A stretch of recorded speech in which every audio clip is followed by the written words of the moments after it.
Le Nouveau Testament contient plusieurs passages d'avertissement. Certains mettent clairement en garde contre les dangers des faux enseignements et des faux docteurs. D'autres alertent les croyants sur la réalité des épreuves ou les avertissent des événements de la fin des temps.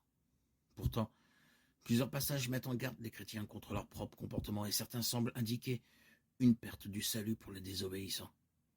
À la lumière de la doctrine de la sécurité éternelle, comment faut-il comprendre ces passages d'avertissement?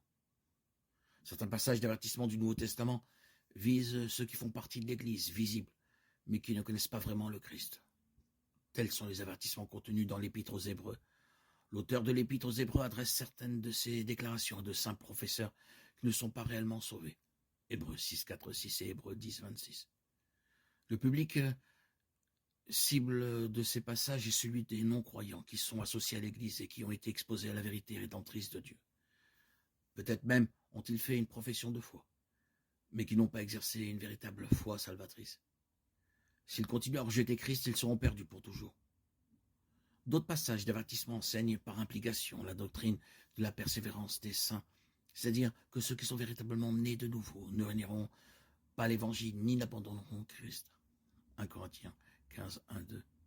Et l'un de ces passages est « Je vous rappelle l'évangile que je vous ai annoncé, que vous avez reçu et dans lequel vous avez persévéré. C'est par cet évangile que vous êtes sauvés, si vous le retenez fermement dans la parole que je vous ai annoncée. Autrement, vous auriez cru en vain. » La clause de Paul, si vous tenez fermement la parole, est simplement sa façon de dire que tous qui ont vraiment cru en Christ tiendront bon jusqu'à la fin. Ceux qui sont de faux professeurs de la foi, qui ne sont chrétiens que de nom, finiront par se détourner de l'évangile par les attaques du monde incrédule. 1 Timothée 1, 19, 20.